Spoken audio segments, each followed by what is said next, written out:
हरिओम. भगवद्गीता बोध योगदास श्री जयगणेश जोशी यांनी केलेले निरूपण. अध्याय 4. ज्ञानकर्म संन्यास योग. ओम श्री परमात्मने नमः. अथ चतुर्थोऽध्यायः. जय योगेश्वर. परमात्म्याला नमस्कार. अध्याय 4. श्लोक क्रमांक 30. अपरे नियताहारा प्राणान् प्राणेषु जुहति सर्वेप्येते यज्ञविदो यज्ञक्षपितकल्मषः. काही योगी नियमित आहार करतात आणि प्राणाचे प्राणात हवन करतात. हे असे सर्व योगी यज्ञविधी जाणणारे आणि त्या योगे अशुद्धी नष्ट करणारे आहेत. नियमित आहार आणि नियमित विहार याला फार महत्त्व आहे.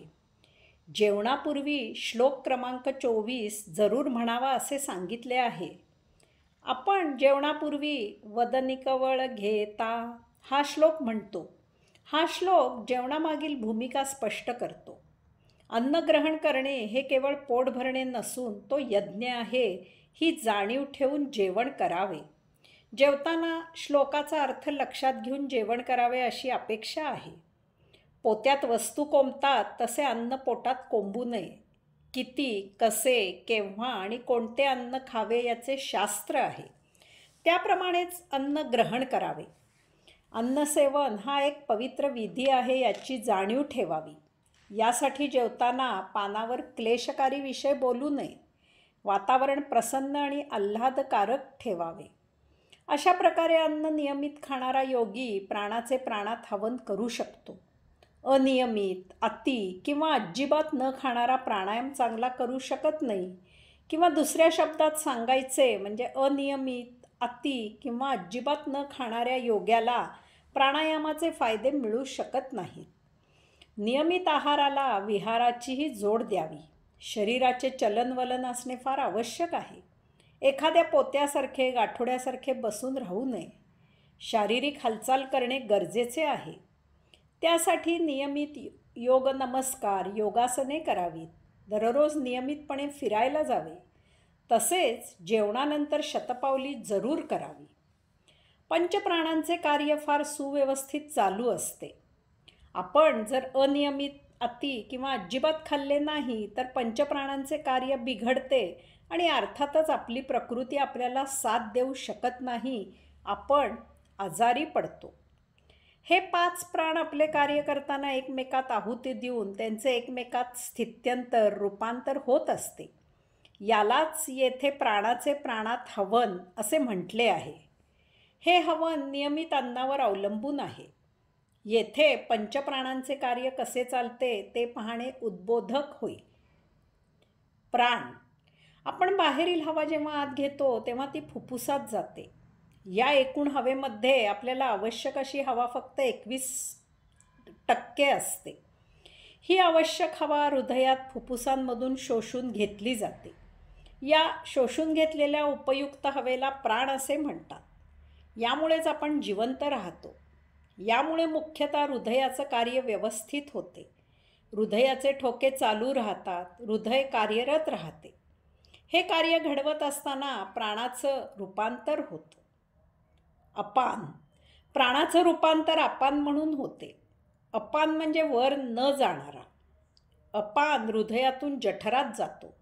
तेथे तो अन्न पचन करायला मदत करतो. या अन्नाचे 2 भाग होतात. पहिल्या अनावश्यक भागाचे मल आणि मूत्र यामध्ये रूपांतर होते. दुसऱ्या आवश्यक भागापासून शरीराला उपयुक्त असे रस, रक्त, मज्जा, मांस, मेद, अस्थी आणि शुक्र असे सप्तरस तयार होतात. हे कार्य करत असताना अपानाचं रूपांतर होतं. अपान मूत्र, मल आणि शिन्न आणि गुद याकडे निघून जातो. तो अन्नपचनाचं महान कार्य करून शिवाय स्वच्छतेचं कार्य करतो. हे करत असताना अपानाचे रूपांतर होते. व्यान. अपानाचं रूपांतर व्यान म्हणून होतं. व्यान तयार झालेले अन्नरस व्यय करायला लागतो. तो हे अन्नरस शरीरामध्ये टाळूपासून टाचेपर्यंत पसरवतो. यामुळे शरीराचं पोषण होतं. हे कार्य करत असताना त्याचं रूपांतर होतं. समान. व्यानाचं रूपांतर समान म्हणून होतं. समान म्हणजे समप्रमाण. समान हे अन्नरस शरीरात आवश्यकतेनुसार त्या त्या प्रमाणात वाटण्याचं कार्य करतो. जेथे कमी तेथे जास्त ठिकाणाहून आणून देतो. शरीराला आवश्यक त्या प्रमाणात वाटप झाल्यावर जे जास्तीचे अन्नरस उरतात त्यासाठी समान लगेचच काही करू शकत नाही. हे अन्नरस शरीराच्या मध्यभागी किंवा इतर ठिकाणी शक्य असेल तेथे जमा होतात. माणूस जाड होतो. जेव्हा उपवास घडतो तेव्हा समान या साठ्यातून अन्नरस आवश्यक त्या ठिकाणी पोचवण्याचं कार्य करतो. अर्थात त्याला मर्यादा आहेत. हे असे कार्य करताना समानाचे रूपांतर होते. उदान. समानाचे रूपांतर उदान असे होते. उदान म्हणजे वर जाणारा. अन्नरस जेव्हा टाचेपासून टाळूपर्यंत पोचविले जातात त्यावेळी तेथे शरीराला जीवनोपयोगी प्रक्रिया होतात. शुद्धतेची प्रक्रिया होते. त्यावेळी या प्रक्रियेमधून त्यामधून अशुद्ध प्रदूषित वायू तयार होतो.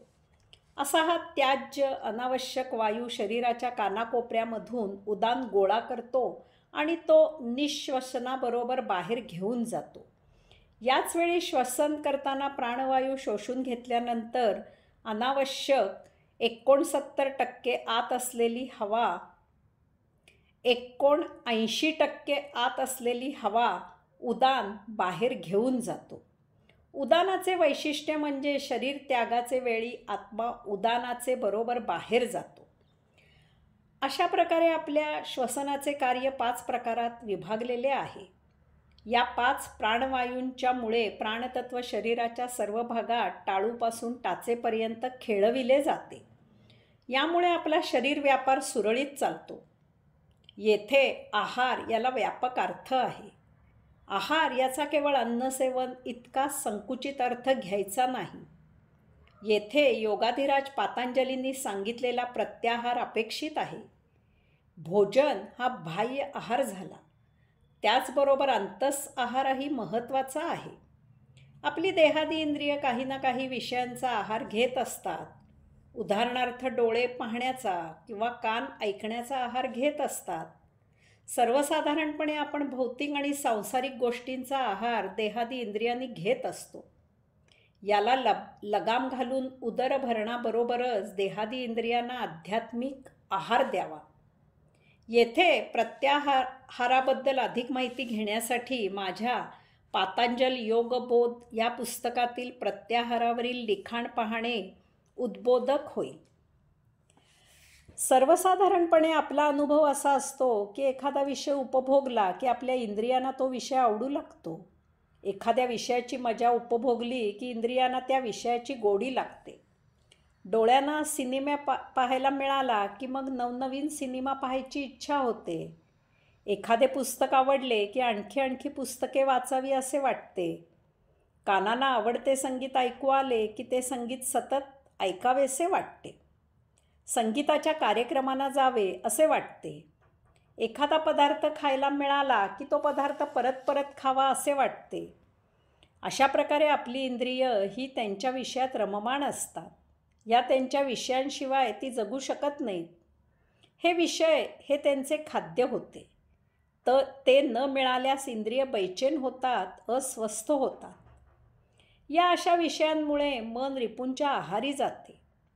असे मन बाह्य विषयात रममाण झालेले असते. ते अंतर्मुख होऊ शकत नाही. परंतु योगांच्या अभ्यासाने मन गुणातीत होऊन निर्विचारी आणि निर्विकारी होते. अशा या मनाला देहादी इंद्रियांची साथ मिळावी म्हणून इंद्रियांना प्रत्याहार म्हणजे प्रति अधिक आहार द्यावा. प्रति आहार म्हणजे आत्ता इंद्रिय जशी भौतिक विषयात रममाण होत आहेत तशीच ती आध्यात्मिक विषयात रममाण होतील असे विषय इंद्रियांना द्यायचे. मन निराकार झाल्यामुळे इंद्रिय त्यांच्या नेहमीच्या विषयांपासून परावृत्त होतात. ती प्रत्याहारासाठी योग्य होतात. इंद्रिय पुन्हा भौतिक विषयांकडे वळू नयेत यासाठी त्यांना प्रतिआहार द्यायचा. त्यामुळे इंद्रिय बैचेन अस्वस्थ होणार नाही. त्यांना विषयांचे खाद्य मिळेल आणि ती निराकार मनाला धारणेसाठी साथ देतील. भक्तियोगात, राजयोगात इंद्रियांना प्रतिआहार द्यायची मोठी छान युक्ती आहे.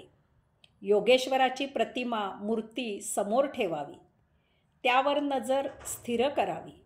मूर्तीची पानं, फुलं, फळं इत्यादींनी आरास करून पूजा करावी.